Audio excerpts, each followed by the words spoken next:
Do we have quorum? Ready? Okay. We have quorum.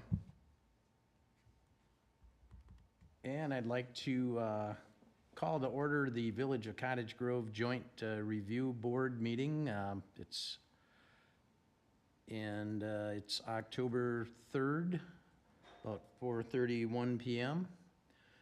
And item 2, discuss and consider the minutes from the Joint Review Board meeting on October 5th, 2023. We all had that in our packet. Does anyone have any questions on those minutes from last year? Were the right ones attached? I have them. Does it say 23? Yep, Yeah. and it, No, it says,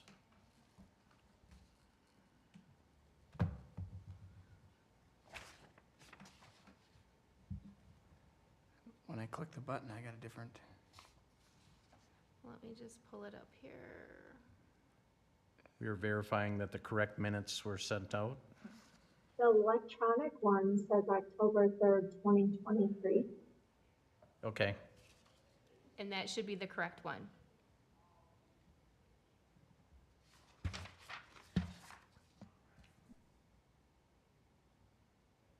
That's weird. Oh, but that's the agenda. That's not the minutes. Yeah, Yeah, the attachment's from 22. that's what I Yeah. thought.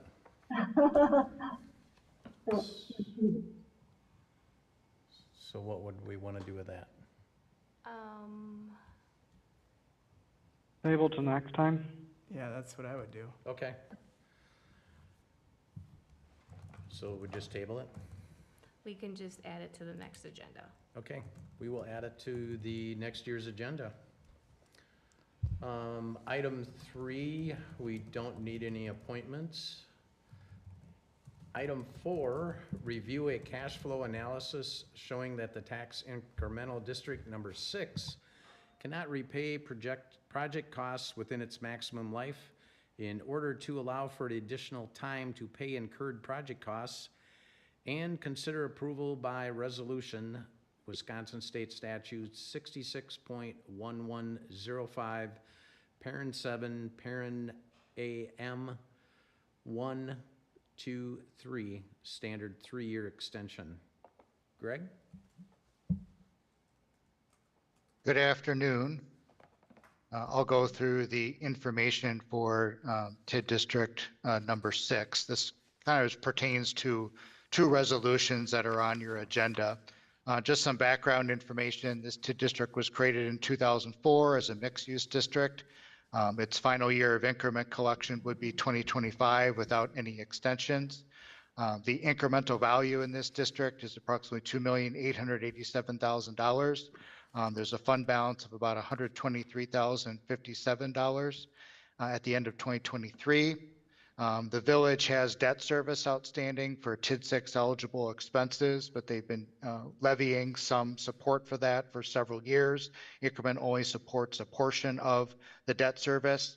At this meeting for the past several years in our cash flow reports, we've kind of shown that the district would likely need an extension, but even with the extension might not recover all of the costs.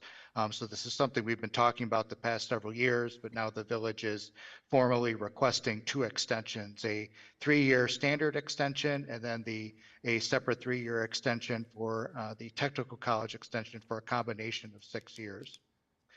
So just to kind of walk through the financial analysis, we kind of show several years worth of history here in terms of the incremental value that's been generated over the past several years.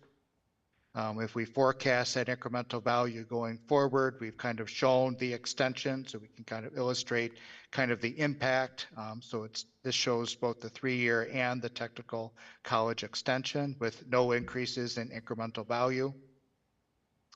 And then in the terms of the cash flow model, so this is the cash flow projection with the 6-year extension. So you'll see, even with that extension, we're still projecting that the district, isn't going to be in position to recover all of its costs. The village has been aware of this, and as I mentioned, kind of using other funds to kind of support the debt service payments, but the village would still like the extensions to recover as much of that debt service cost as possible. And then in terms of the technical call extension, there's a separate resolution on the agenda, but I'll cover that now. This kind of shows the loss of revenue. So as was kind of explained in the memo, when there was a change to state law several years ago, which kind of had the result of lowering tax levies for technical colleges across the state, that caused a drop in the TID tax rates. And so this chart kind of shows, really the projected loss of revenue for this particular district as a result of that technical college extension. So it demonstrates that the extension is needed for that purpose. So no changes to kind of the big picture from what we've talked in years prior, other than the village is formally requesting both extensions at this time.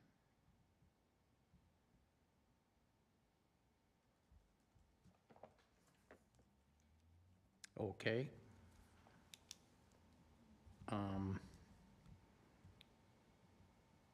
So we need to make a motion on this then? Yes, so that first resolution would be a resolution for the Joint Review Board to approve the standard 3-year extension. Okay. If there are any questions for Greg, I'll make a motion then to do just that, item number 4, and that is to, again, extend TID number 6 in order to recoup some of those costs as stated in the agenda. I'll second that. Adam? Okay, we have a motion by John, a second by Adam. Do we have any further discussion? Hearing none, all those in favor signify by saying aye. Aye. Aye. Aye. Aye. Opposed? Abstain? Motion carries. And then on to item 5. This is going to be a similar as item 4. Greg? Yes, that's the resolution to approve the 3-year technical college extension. So they do require separate approval. So it's the exact, related to what I just explained, but it's a separate resolution because separate actions needed to grant that extension as well. All right, this is John again. I'll make a motion, then we do the technical college 3-year extension as presented in the agenda. Is there a second? I'll second that one, Adam. Okay, we have a motion by John, second by Adam, to extend the TIF 6 for 3 years for the technical college. Any further discussion? All those in favor signify by saying aye. Aye. Aye. Aye. Opposed? Abstain? Motion carries. Item 6, review annual PE 300 reports and the performance and status of the village's active tax incremental districts as required by Wisconsin Statute 66-1105, parent 4M, parent F. So we're going to take TIDs 5, 8, 9, and 10 kind of in order. I'll just kind of start with a map that just kind of gives a high-level overview of where these TIF districts are located. So TID 5 is really the Commerce Business Park. TID 6 is located just south of Highway BB. TID 7 has closed. TID 8 is kind of west on Highway BB. TID 9 overlaid a portion of TID 6. And then TID 10 is north of I-94. So this just gives you a general orientation in terms of where all these are located. So with that, we'll kind of turn our attention to each TID specifically. We'll start with TID district number 5. This district was created back in 2003. The expenditure period for this district has already expired, so it's just recovering existing obligations. The final year of increment collection for this district is in 2027. As of January 1st of 2024, the total incremental value in this district was $232,125,400. The fund balance in this TID district at the end of 2023 was approximately $1,471,000, and we are projecting that this district will be in position to close by 2026. The village has several development pay-as-you-go incentives increment that's paid out from specific developments that reimburses the developers for specified amounts. That's really the primary expense along with debt that's remaining within these districts. So the majority of this district or the incremental value in this district has been generated in Monona School District. So we just kind of show kind of a projection of the remaining increment collection years for the current tax increment that's in the Monona School District. And then we have a similar projection for the portion that is in the Sun Prairie School District. So in terms of the cash flow projection, kind of working our way across left from right, we have the total tax increment. We have intergovernmental revenues, which consist of personal property aid. You can see there's some increases in that due to the personal property exemption, and then loan proceeds, and then sale of land by the village within the business park. Then we have existing debt service, kind of some ongoing professional services and administrative costs, and then all those various developer incentives that need to be paid out. There's probably about 10 to 12 development incentives that are still being actively paid out each year, and some of those are going to be paid off in full here this year and next year. But we're projecting the fund balance by 2026 should be sufficient to recover remaining debt and other incentive payments outstanding to put this district in position to close, and that's without any further increases in incremental value. So that's the overview of TID 5. I'll pause there if you just want to take questions for each one.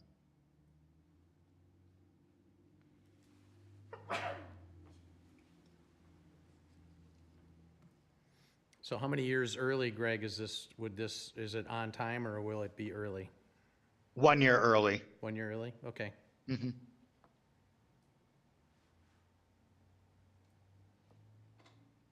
Any other questions?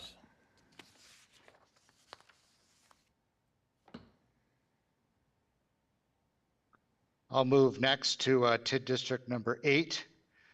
This was a mixed-use district created back in 2018. The expenditure period expires in 2033. The final year of increment collection is in 2039. The incremental value in this district is approximately $1,486,000. At the end of 2023, there was a deficit of $42,394. The projected closure based on the current cash flow is in 2037. The village has awarded 2 pay-as-you-go developer incentives, a $450,000 incentive to Foundation Dance and a $500,000 incentive to New Tech Painting. So here we kind of show the incremental value that's been generated in this district in the actual column since it was created, and then the estimated incremental value from the New Tech and Foundation Dance developments. So we're not forecasting any other projects in the district at this time, so kind of just a look at where things stand presently.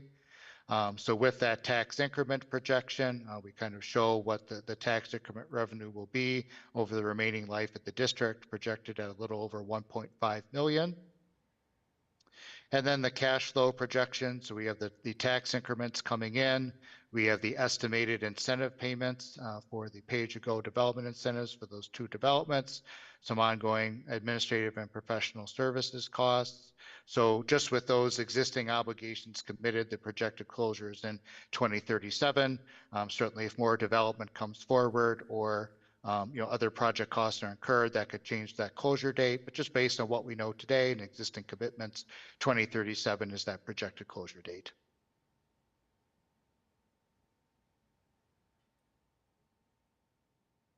Any questions on TID 8?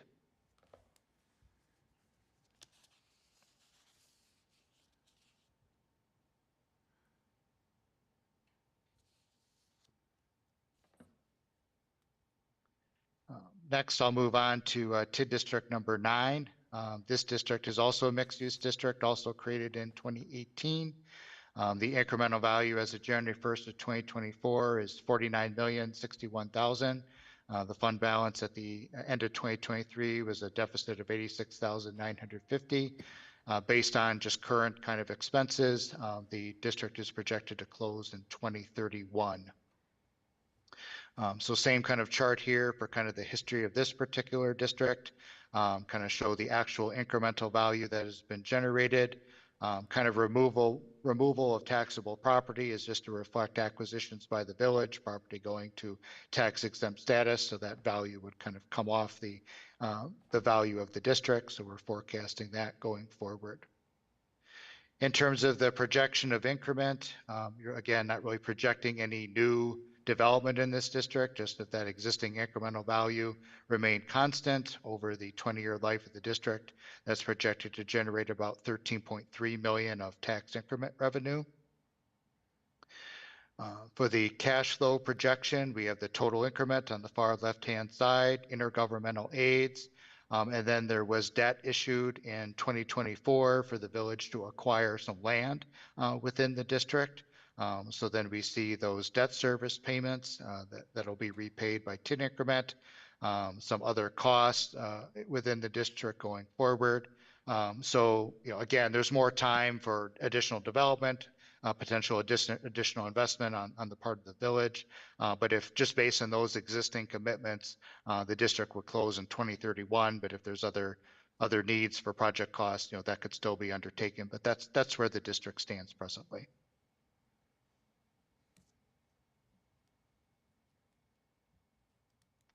Questions on TID 9?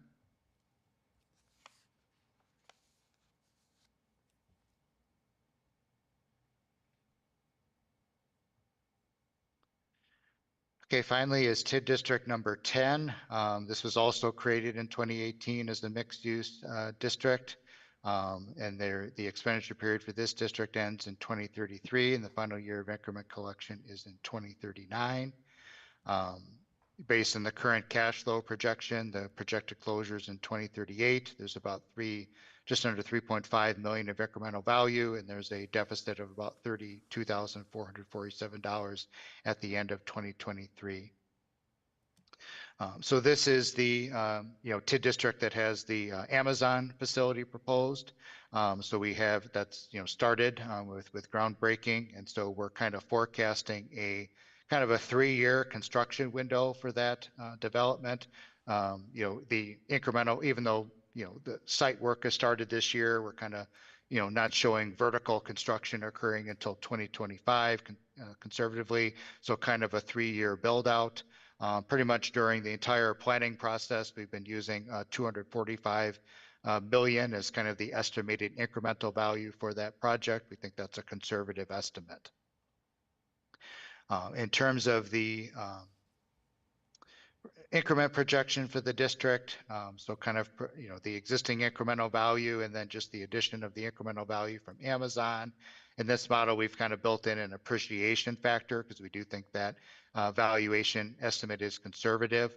And so we're showing that the future tax increment collections would be 61.4 million. The village really hasn't incurred any expenses yet related to the Amazon development. Candidly, when this district was created, the Amazon project was not contemplated either from the concept of the increment generated or potential expenses. So as that kind of comes more into fruition, we'll likely be coming back to kind of amend the project plan just to kind of reflect the reality that Amazon is now moving forward. But this kind of illustrates kind of the potential performance and impact on the district. So there is a development incentive that was offered through a development agreement to Amazon, that is capped at 48 million. So if 80% of the increment annually pays that, they would get that 48 million over the remaining life of the district. And then there's a secondary incentive to another developer that was kind of involved with the overall development of that district. That's capped at 2.5 million. And then just some ongoing costs within the district. So lots of moving parts here. This is very much an illustration and a forecast, but projecting that the district, with just these costs identified, could be in position to close by 2038. So I think as more happens out there, this will likely change and come more into fruition, but it's just kind of a preview of potential things to come. So that's the overview for TID 10.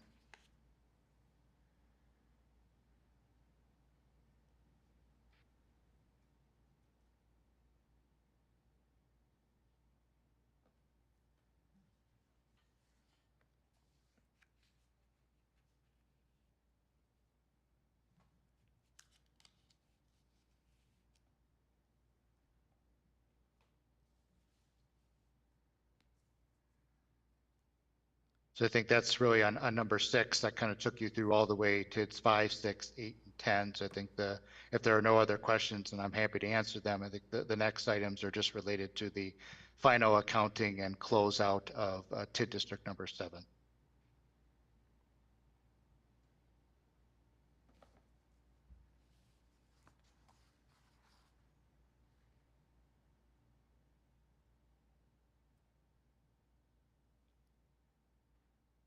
So if there's no other questions, I guess, you're gonna go through them then, Greg, that P 110 and P 300? Sure, I'm happy to do that.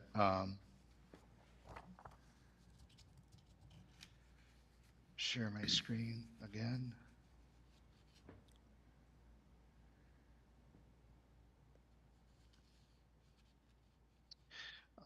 So this is just the final accounting report that's required to be submitted to the Department of Revenue when a TID closure occurs. So we're just providing that to you for reference. And then there's also kind of the final audit report that was also included on the agenda, which kind of shows that surplus increment that's distributed to the overlying taxing jurisdictions. So the gross total of that was 167,678. And then the audit kind of identified, the proportional split to all the taxing jurisdictions. So.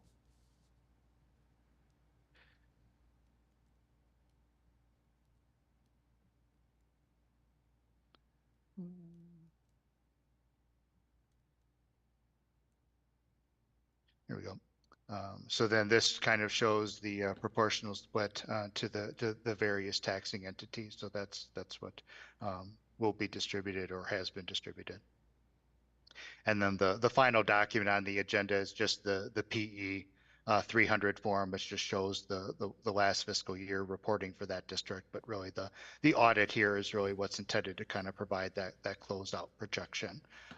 So this is all just kind of provided to you for informational purposes.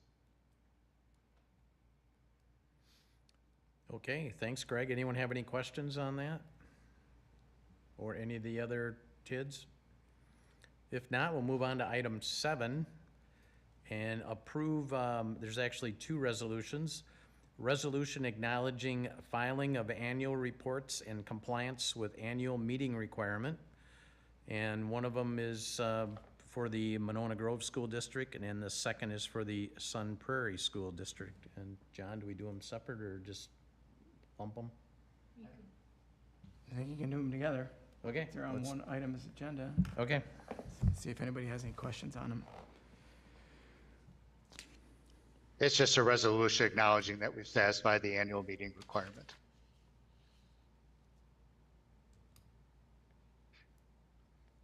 Would you like to make a motion, John? I'm on a roll tonight, or this afternoon. I'll make a motion that we approve the resolutions for the annual reports for compliance of annual meetings requirement for both Monona Grove School District and Sun Prairie School District. This is Lori. And we have a second? I'll second that. Okay. Oh, sorry. Okay. We have a motion second. Any further discussion? Hearing none, all those in favor signify by saying aye. Aye. Aye. Aye. Opposed? Abstain? Motion carries. Item 8, do we have a motion to adjourn? I'll make a motion to adjourn. Do we have a second? Adam seconds it. I'll second. Okay. No need to discuss that. All those in favor of adjournment signify by saying aye. Aye. Aye. Aye. Opposed? Okay, thanks everybody for taking the time out for the meeting. We'll see you next year. Thank Thanks, you. everyone. Thank you. Bye.